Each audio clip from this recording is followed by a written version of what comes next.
Dobodura Airfield, New Guinea, August 17, 1943, 7:42 a.m. The air at Dobodura was thick with humidity and the smell of hot engine oil, jungle rot, and fear. Technical Sergeant James McKenna crouched under the left wing of a P-38 Lightning, his eyes fixed on Lieutenant Robert Hayes. The pilot, just 23 years old, was going through his pre-flight checks with a grim focus that did little to hide the tension in his shoulders. Hayes had flown 6 combat missions. He had 0 kills. This morning, intelligence reported 18 Mitsubishi A6M0 fighters were vectored to intercept their patrol. Hayes was flying straight into an ambush. McKenna had been maintaining P-38s for 8 months. He knew the aircraft inside and out. It was a beast. Twin engines, a revolutionary twin-boom design, brutally fast in a straight line and dominant at high altitude. But every American pilot in the theater knew the P-38 had one fatal flaw. It couldn't turn with a Zero. The Japanese Zero was lighter, more agile. It could execute a full horizontal turn in half the time it took a P-38. In the swirling, close-quarters chaos of a dogfight, that difference wasn't just a disadvantage. It was a death sentence. U.S. doctrine was clear, drilled into every pilot during training. Never turn with a Zero. Use your speed. Use your altitude. Dive in, shoot, climb out. Hit and run. It was a sound theory on paper, but in the skies over the South Pacific, theory was getting men killed. Hayes had tried to follow the doctrine. On his last mission, he'd watched his wingman and friend, Lieutenant Thomas Parker, get separated from the formation. 2 Zeros latched onto his tail. Over the radio, McKenna and everyone else heard Parker's panic-stricken voice. "He's not turning fast enough, I can't shake him." Then came the scream. And then, nothing. The official report would later call it pilot error during defensive maneuvering. Another good kid, shipped home in a box. But McKenna knew the truth. The problem wasn't the pilots, it was the plane. Late one night, after one too many losses, he'd confided in his friend, Crew Chief Rodriguez. "It's the control cables," McKenna had said, his hands black with grease. The P-38's aileron cables ran through a long, complex path in the twin booms, and the system had slack. Not much, maybe 3/8 of an inch at full deflection, well within factory tolerances. But that tiny bit of slack created a barely perceptible delay between the pilot jerking the stick and the wing actually rolling. At high speed, it was meaningless. But in a hard, low-speed turning maneuver, that fraction of a second was everything. It was the difference between rolling inside a Zero's turn and giving the enemy pilot just enough time to calculate the perfect deflection shot. McKenna had mentioned it to the engineering officer months ago. The response was a bureaucratic brick wall. The cable tension was within specifications.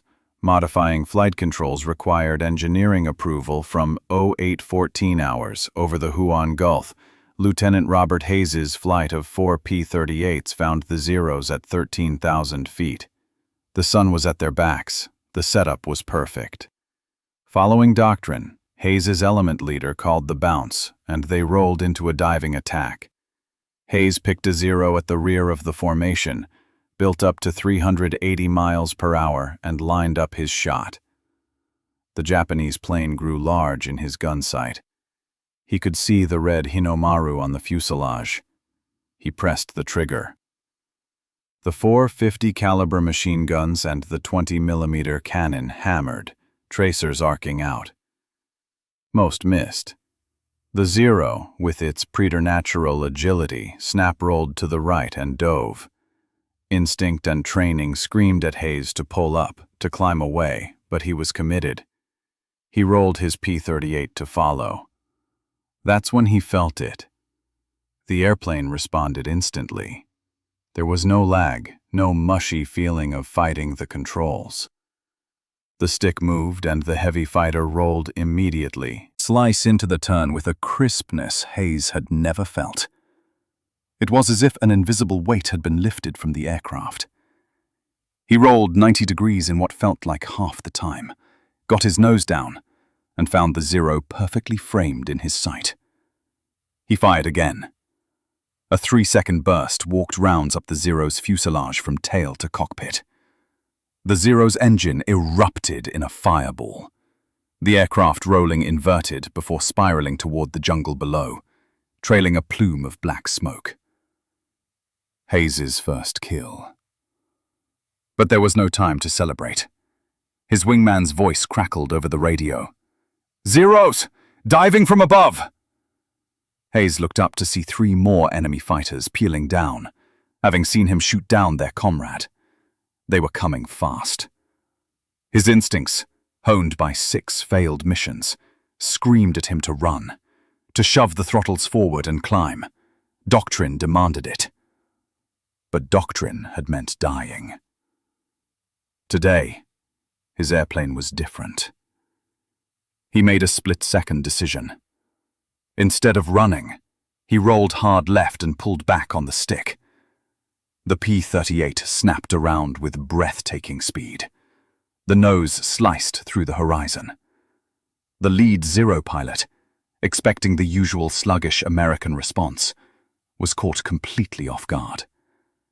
Hayes was already on him. His nose pointed right at the enemy's cockpit. He pulled lead, fired, and watched his rounds shred the Zero's left wing root. The wing folded, and the aircraft tumbled out of the sky. 2 kills in 30 seconds.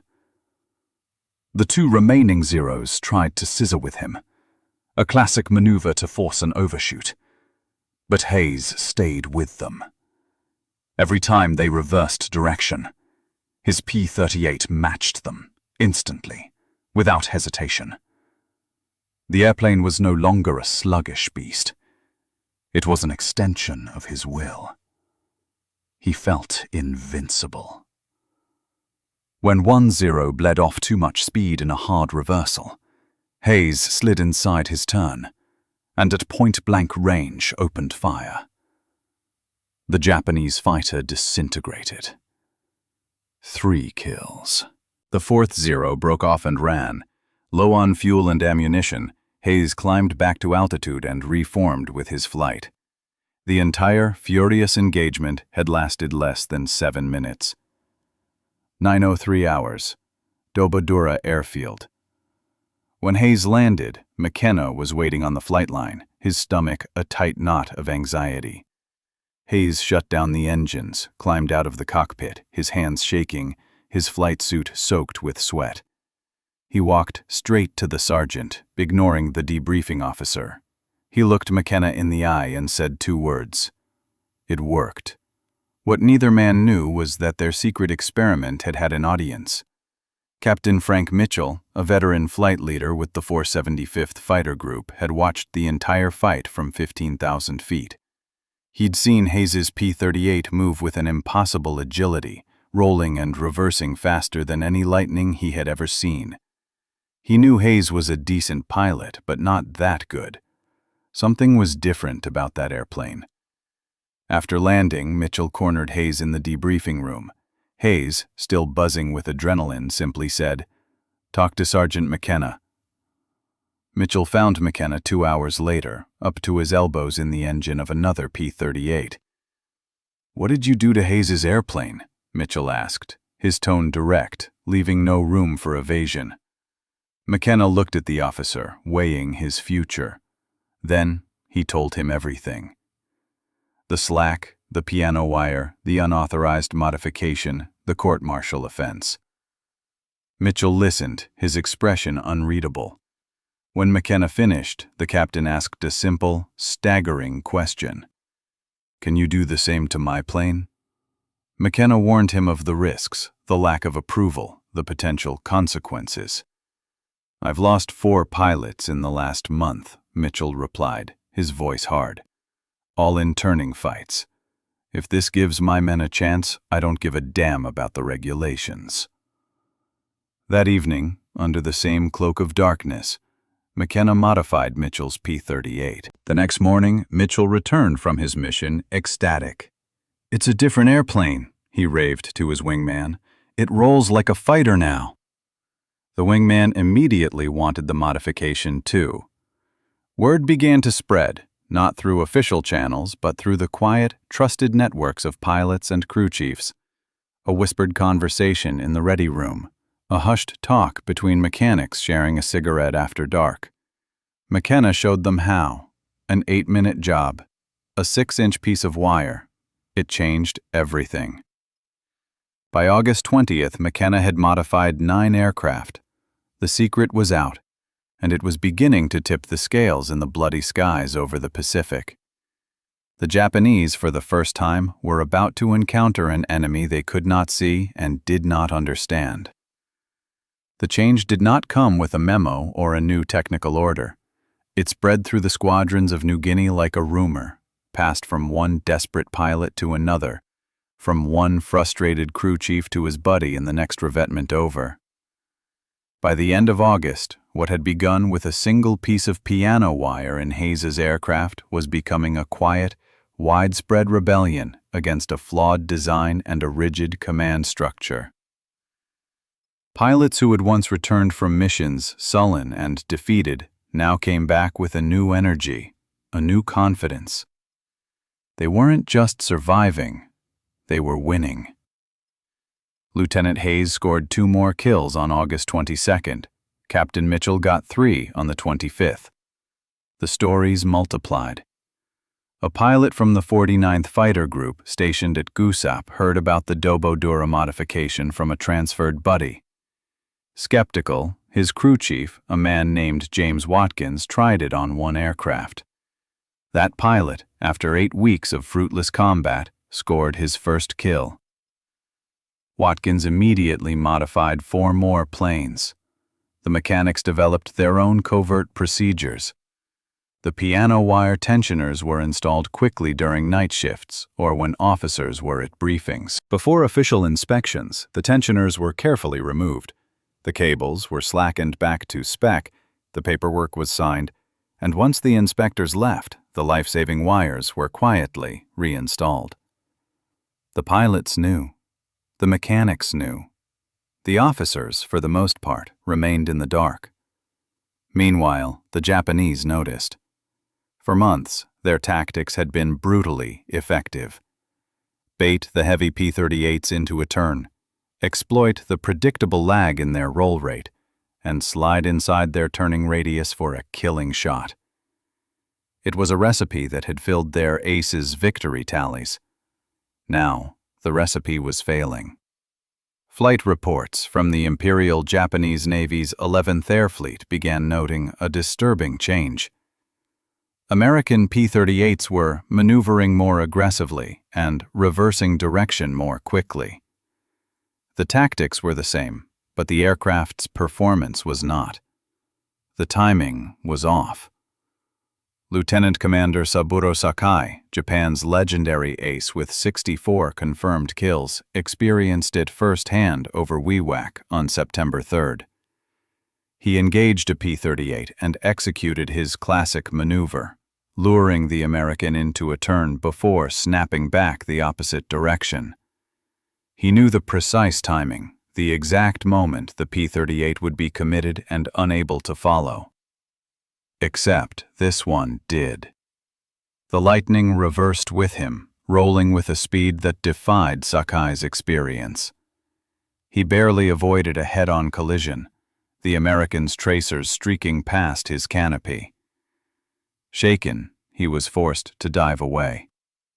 He returned to base frustrated and confused. Other veteran pilots reported similar encounters. The Americans weren't flying smarter. Their planes were simply responding faster. It was a fractional difference, just a heartbeat. But in a dogfight, a heartbeat was the distance between life and death. Japanese intelligence scrambled for an answer. They examined wreckage from downed P-38s but found nothing. No new engines, no new weapons, no visible modifications. The secret was hidden deep inside the wing booms, a simple piece of wire that looked like part of the original assembly. They were fighting an invisible enemy, a ghost in the machine. The psychological impact was profound. The Zero's dominance in a turning fight was a core tenet of Japanese air combat doctrine. That invincibility was shattered.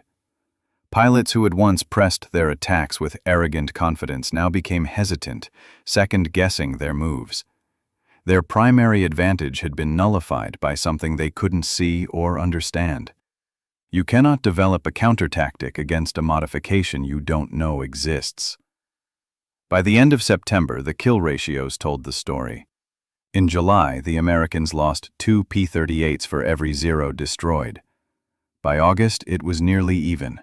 By September, P-38s were killing Zeros at a rate of better than 1.5 to 1. For the first time in the Pacific War, the Zero was on the defensive. The Japanese High Command, reeling from the losses, issued a stunning order. Avoid engaging P-38s unless possessing a significant numerical advantage. The hunter had become the hunted.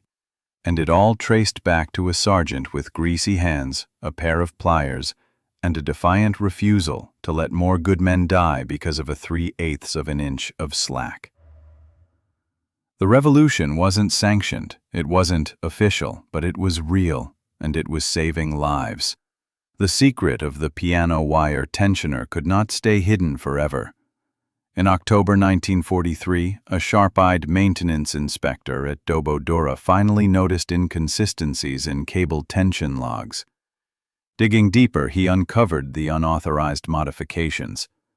A formal report was written and sent up the chain of command, where it landed on the desks of officers faced with a dilemma. The mechanics had willfully violated regulations. They had modified critical flight control systems without approval, a charge serious enough to end careers. Yet, the evidence was undeniable. The squadrons using the modification had dramatically better survival and kill rates. Pilots were coming home. The math was impossible to ignore. The report sat while the officers debated whether to court-martial the saviors or commend them. The decision was made for them by Lockheed. Hearing the rumors, the company sent an engineering team to New Guinea to evaluate the field modification. They tested it, measured the stress loads, and analyzed the flight performance.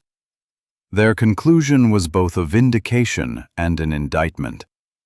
The modification was not only safe and effective, but it should have been part of the original design. It was a simple, brilliant fix to a fatal flaw. Lockheed quietly integrated a proper, factory-engineered tensioning system into the P-38J model that began rolling off the production line in December 1943. The official documentation credited the improvement to routine engineering analysis. There was no mention of a technical sergeant in New Guinea. No citation for a piece of piano wire. James McKenna's name appeared nowhere in the official record. The war moved on. McKenna stayed in the Army Air Forces until 1946, then returned to California. He went back to working on cars, the skills that had saved lives in war now fixing Fords and Chevys in a garage he opened in Long Beach. He rarely spoke about the war. When asked, he'd simply say, "I was a mechanic.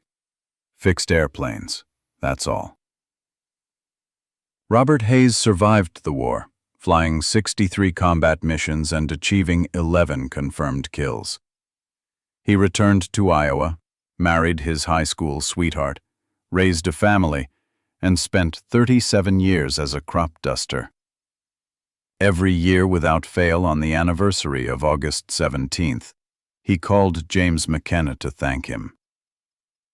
Frank Mitchell also survived, becoming a squadron commander, a colonel, and a lifelong advocate for listening to the enlisted experts on the front lines. He made sure every young maintenance officer under his command knew the story of the piano wire.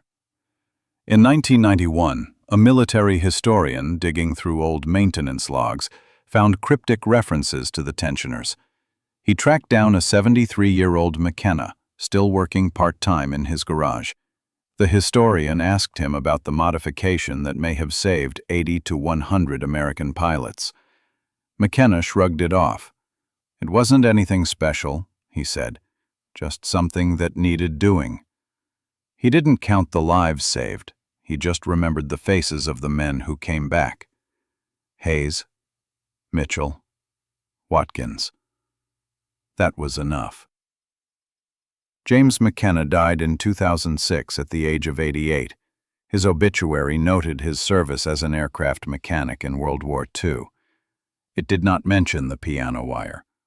It did not mention the regulations he broke, the lives he saved, or the invisible mark he left on the history of aerial combat. His garage in Long Beach is still there, under different ownership. But on the wall in the back office there hangs a faded photograph.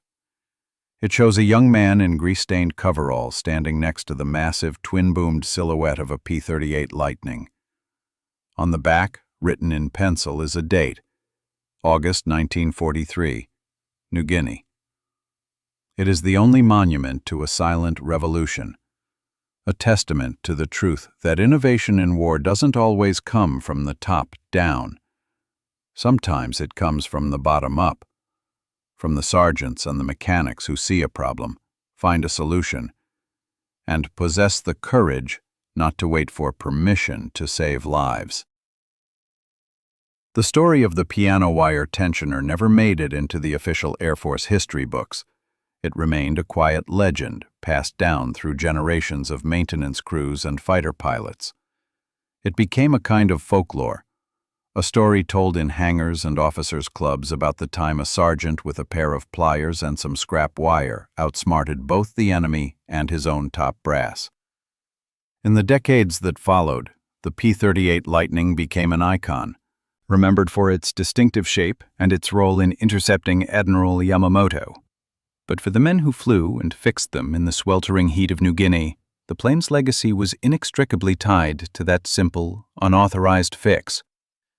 It was a testament to the difference between how things were supposed to work and how they needed to work. James McKenna never sought recognition. In his mind, he hadn't done anything heroic.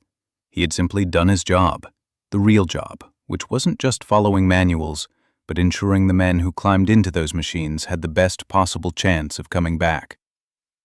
After the war, he built a life of quiet contentment. His garage in Long Beach became a local institution, a place where honesty and craftsmanship were valued above all. Old-timers would sometimes come in, having heard the whispers, and ask him about the war. He'd usually just smile, wipe his hands on a rag, and change the subject to carburetors. The principles he embodied, however, lived on. Frank Mitchell, as a colonel, institutionalized the lesson. He created a McKenna Award within his command, an unofficial honor given to the enlisted mechanic who demonstrated the most ingenuity and initiative in solving a problem. Regulations be damned. The award came with no medal, just a weekend pass and the respect of every pilot in the squadron. It was a small but powerful tradition that celebrated the spirit of the fix, not just the fix itself. Meanwhile, in Japan, the mystery of the suddenly agile P-38s remained unsolved for years. Post-war, as Japanese and American historians compared notes, the truth finally emerged. Retired Japanese pilots expressed a mixture of frustration and grudging respect. The very simplicity of the solution was what made it so brilliant and so devastating to their former tactics. The piano wire itself became a powerful metaphor in military academies and business leadership courses. It's a case study in empowering frontline innovation, a lesson about the danger of letting bureaucracy and specifications blind you to simple, life-saving solutions. It asks a provocative question: how many other piano wire fixes are out there, waiting to be discovered by someone with the courage to act? Today, the last of the P-38s are museum pieces, their control cables frozen in time. But the story of McKenna's modification is a reminder that history isn't just made by generals and politicians. It's made in the quiet, determined actions of individuals.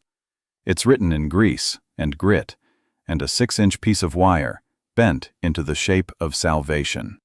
The legacy of James McKenna isn't found in a history book. It's found in the lives that were lived because of his actions. The children and grandchildren of the pilots who came home. It's in the quiet confidence of a mechanic who knows his job is about more than just parts and procedures. It's a legacy not of glory, but of function, of a problem identified and solved. And on the wall of a garage in Long Beach, a faded photograph keeps a silent watch, ensuring that while the official record may be silent, the story is never truly forgotten. The echo of a single, unauthorized modification rippled far beyond the jungles of New Guinea and the war that spawned it. It became a ghost in the machine of military doctrine, a story so potent it shaped culture in ways a formal directive never could.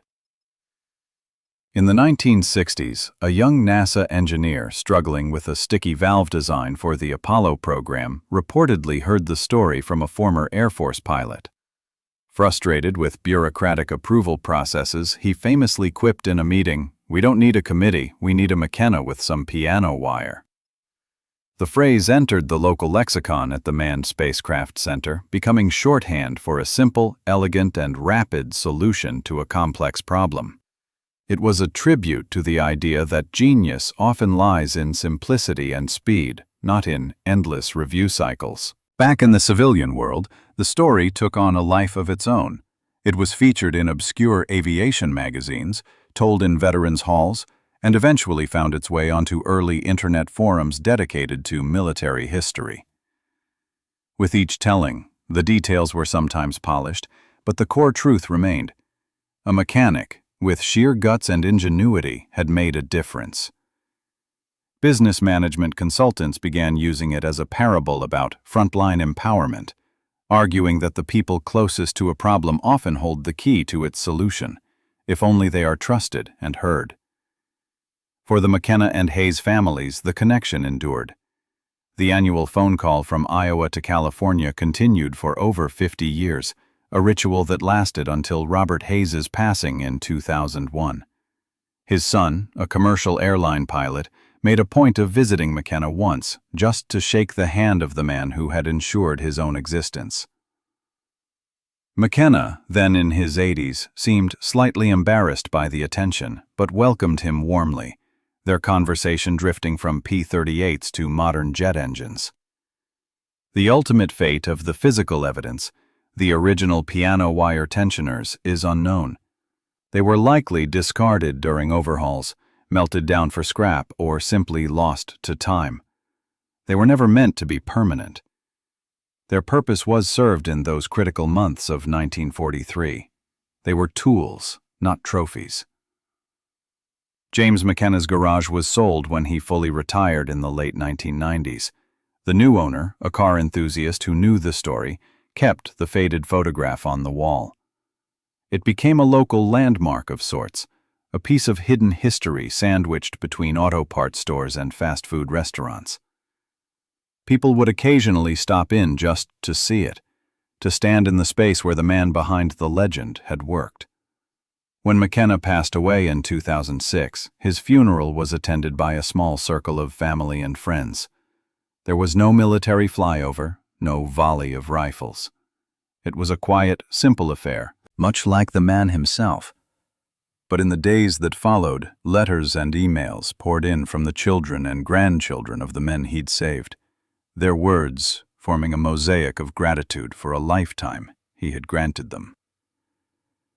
The story of the piano wire tensioner endures because it is more than a war story.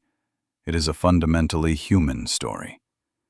It's about the conflict between rules and reason, between procedure and survival.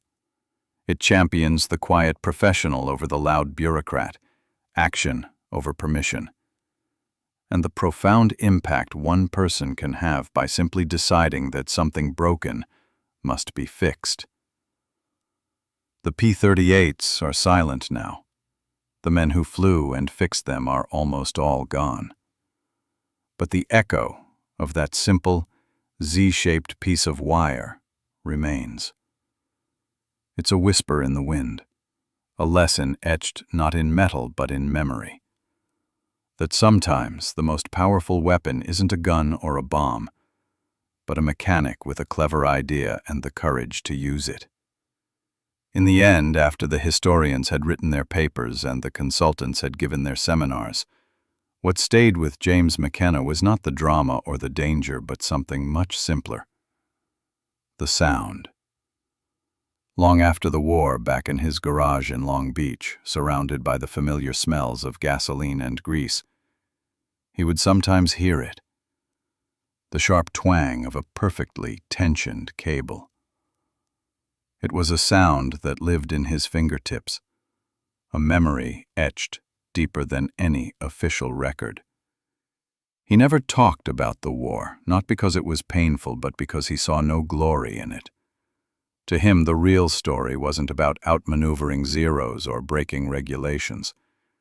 It was about a problem that needed solving.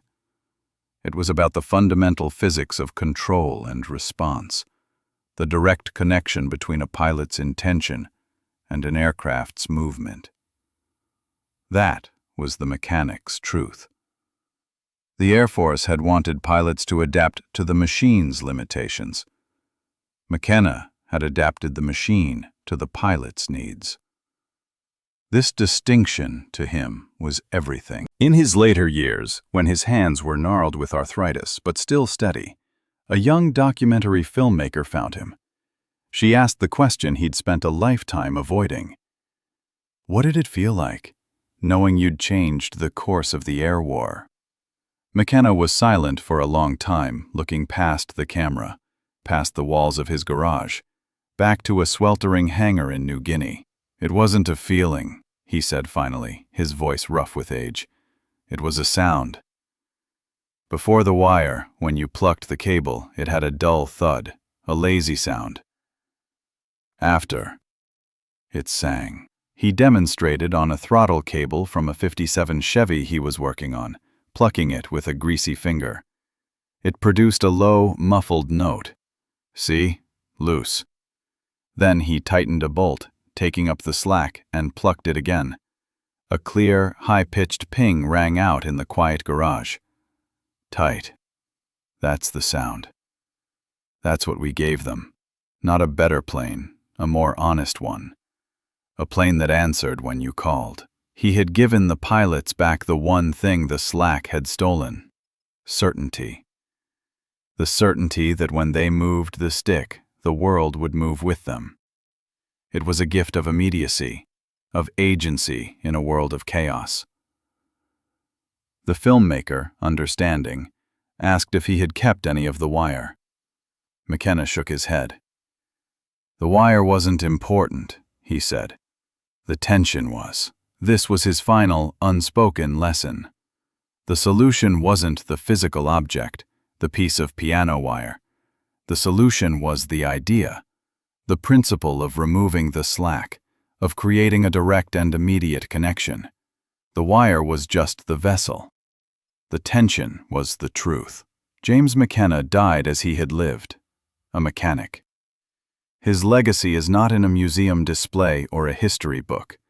It's in the fundamental understanding that sometimes the gap between life and death, between failure and success, is just a tiny bit of slack.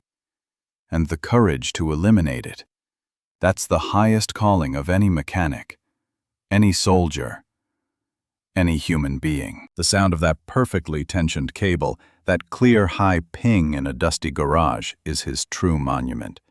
It is the sound of a problem solved. The sound of a life, and many lives after it, saved.